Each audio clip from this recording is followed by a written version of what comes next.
అమ్మా కొంచెం ఓర్చుకో, ఒక గంట ఆగితే ఆ దేవుడు కరుణిస్తాడు.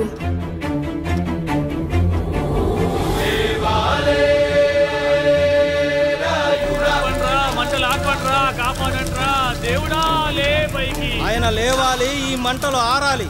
ఈ కంటిలోని ఒక్క పొట్టు ఈ మంటల మీద పడినా ఈ ఊరే కన్నీరు పెడుతుంది.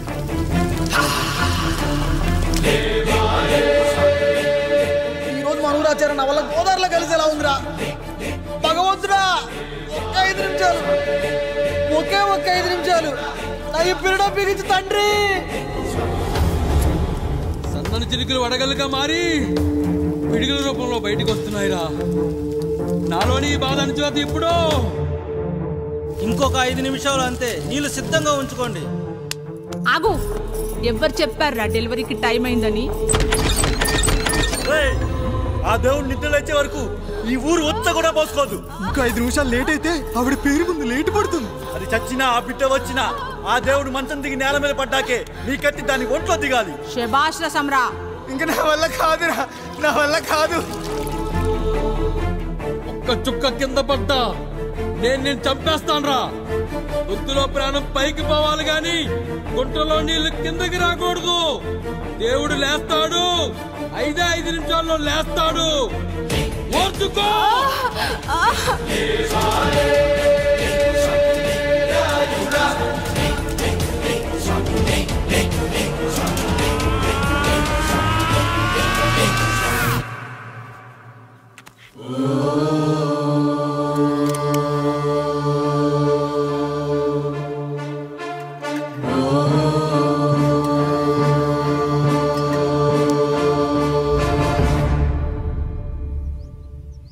రాయుడు గారు నిద్ర లేచారు.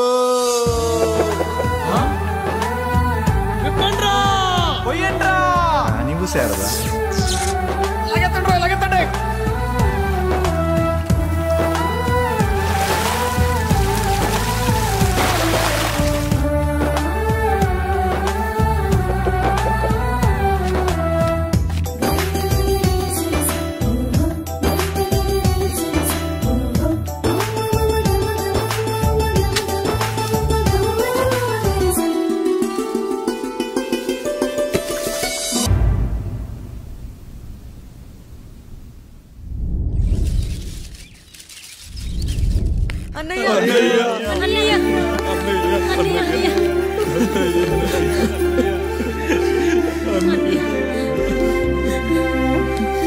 రాత్రి చాలా భయం వేసిందనయ్యా. ఇప్పుడు మమ్మల్ని వదిలి వెళ్ళకన్నయ్యా. రాత్రే కదరా మనం అందరం కలిసి పడుకున్నాం. ఎప్పుడో రాత్రి చూసామన్నయ్యా, నిన్ను చూడకుండా ఒక్క అరగంట కూడా ఉండలేకపోతున్నా. నిన్ను చూసి చాలా రోజులైనట్టుంది అన్నయ్య. రాత్రంతా ఎక్కడికి వెళ్ళావన్నయ్యా? అసలు ఎక్కడికి వెళ్ళారండి? ఇంట్లో దోమలు కుడుతున్నాయని అలా పక్కనే ఉన్న గడ్డివాం దగ్గర పడుకున్నా. మన రత్తాలు వాళ్ళ ఆయన ఊళ్ళో లేడంది. సరే అని తను తోడుగా తీసుకెళ్ళా.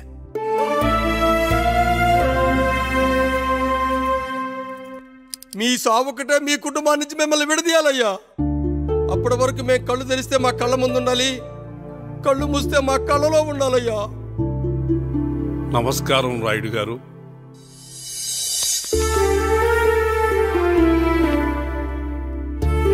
నమస్తే. ఏం జడ్జి గారు ఎప్పుడొచ్చారు? ఇప్పుడే. రాయుడు గారు, మీ కుటుంబం గురించి వినడమే గాని ఇప్పుడే చూస్తున్నాను. ఒక్కసారి మీ కుటుంబ సభ్యుల్ని నాకు పరిచయం చేయండి రాయుడు గారు. వాళ్ళు నా తమ్ముళ్ళు. నమస్కారం. మొత్తం ముగ్గురా? కాదు, నలుగురు. వాడు వేరే షూట్లో ఉన్నాడు. వీళ్ళు నా చెల్లెళ్ళు. నమస్కారం తల్లి. వీళ్ళు నా భార్యలు. నమస్కారం అమ్మా. వీళ్ళు నా బంధువులు. నమస్కారం. నా జీవితంలో ఎంతో ముఖ్యమైన, ఇష్టమైన, ప్రాణమైన మరో మనిషిని మీకు పరిచయం చేయాలి.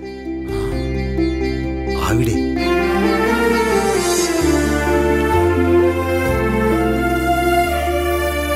నమస్తే తల్లి. ఆవిడ మా పని మనిషి. తను వాళ్ళ అమ్మాయి, నాకు కూతురు లాంటిదే.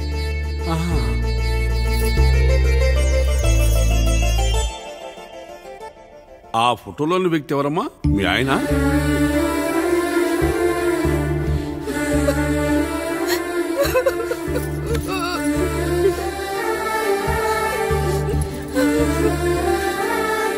చనిపోయారా?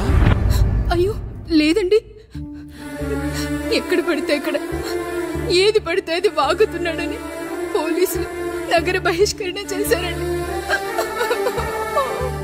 మళ్ళా ఎప్పుడు వస్తాడు? నెక్స్ట్ సీన్కి వచ్చేస్తాడండి. ఈ అనుబంధాలు ఆప్యాయతలు చూసిన తర్వాత నాకు ఒక కోరిక కలుగుతుంది రాయుడు గారు. మీరు కాదనరనే ధైర్యంతో అడుగుతున్నాను. అడగండి. నాకు ఒక్కతే కూతురు, ఆమెని మీ కుటుంబంలో సభ్యురాలుగా చేసుకుంటారని. తప్పకుండా. నా భార్యలకు అభ్యంతరం లేకపోతే తనను నేను పెళ్లి చేసుకుంటా.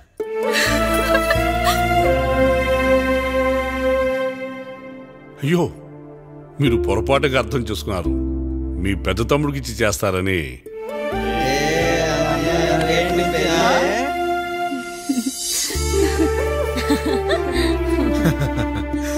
తప్పకుండా తప్పకుండా ఒక మంచి రోజు చూసుకొని మీ ఇంటికి అమ్మాయిని చూసుకోవడానికి వస్తాం. ధన్యుణ్ణి రాయుడు గారు, ధన్యుణ్ణి.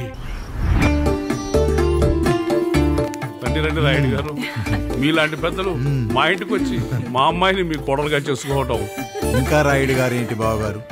బావగారు అని పిలవండి. సంతోషం. రండమ్మా. త్వరగా అమ్మాయిని పిలిపించండి, మా వాడు అసలే ఆగలేకపోతున్నాడు. మా వాడు చిన్నప్పటి నుంచి అంతేనండి, కక్కొచ్చినా ఏమొచ్చినా ఆపుకోలేడు. త్వరగా మీ అమ్మాయిని పిలిపిస్తే ఆ కళ్యాణం ఏదో చేసేద్దాం. అమ్మా జయమాలిని, అమ్మాయిని చూసురా.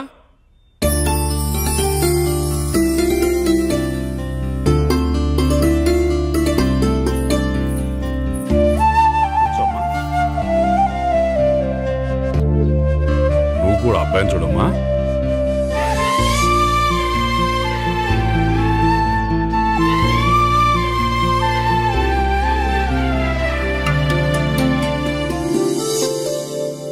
మా అమ్మాయి అని చెప్పుకోవడం కాదు గాని అసలు ఈ కాలపిల్ల కాదు బావగారు.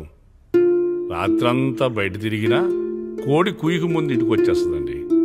మళ్ళా ఊరంతా నిద్రలేగిస్తే తప్పుగా అనుకుంటారు కదా. తను తిరిగే స్నేహితుల్లో పచ్చి తాగుబోతులు తిరుగుబోతులు ఉన్నారు. కానీ ఆ విషయాన్ని తన మనసులోనే పెట్టుకుంటుంది గాని స్నేహితుల గురించి ఎప్పుడూ చెడుగా చెప్పింది లేదు బావగారు. దీని చిన్నప్పుడే నా భార్య కారు డ్రైవర్తో కలిసి పక్క సందులోనే కూరగాయల మార్కెట్కి వెళ్ళి తప్పిపోయారు. అప్పటి నుంచి ఎంత వెతికించినా మా డ్రైవరు కనపడలేదు, నా భార్య దొరకలేదు.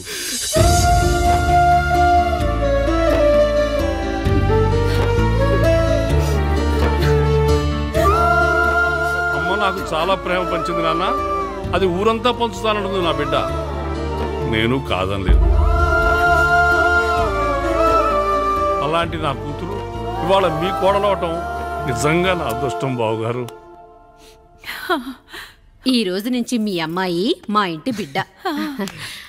అమ్మాయి నచ్చిందా బాబు? నచ్చిందా?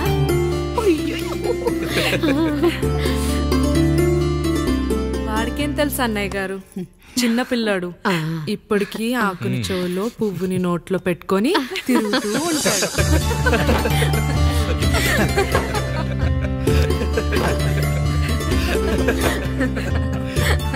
ఇకంత శుభం అన్నమాట.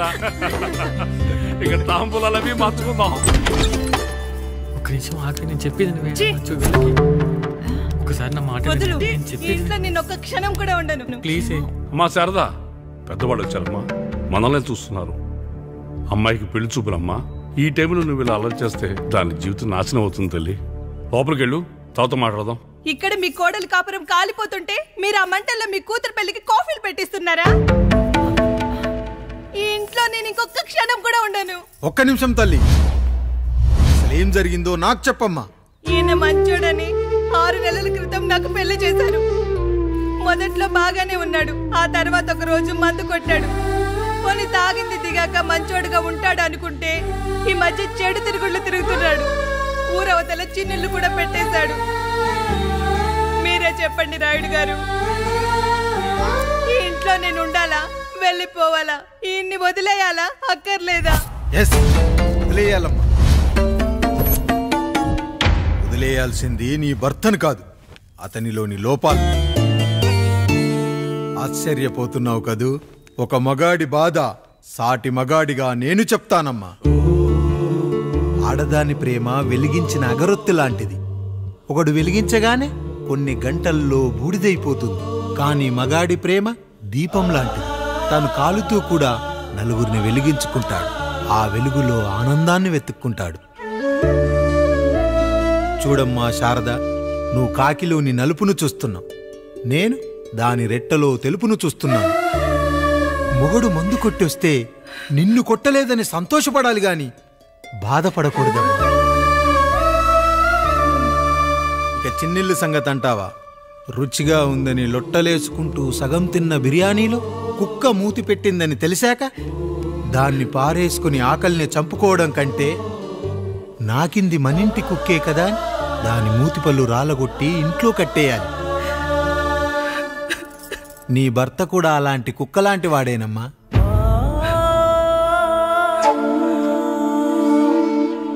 ఆడదానికి వయసొచ్చాక 3 ముళ్ళేసుకొని 90 ఏళ్ల జీవితం గురించి కలలు కంటుంది. అదే మగాడు 3 ముక్కలాడి 90 ml మందేయాలని కలలు కంటాడు.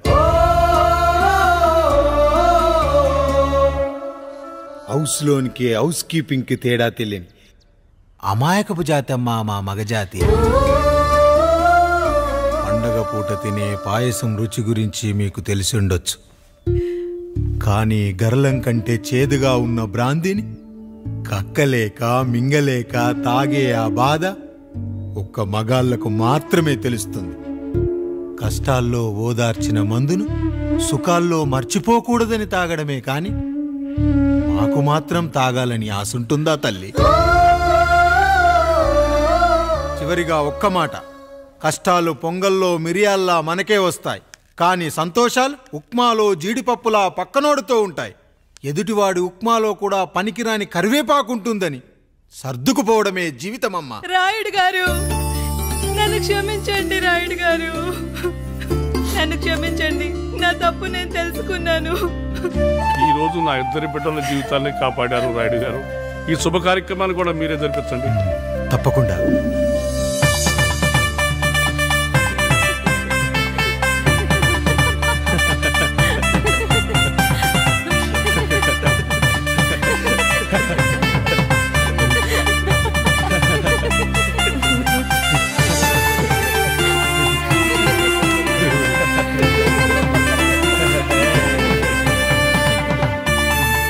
రాముడు, పండు, మీరు దీవించండి.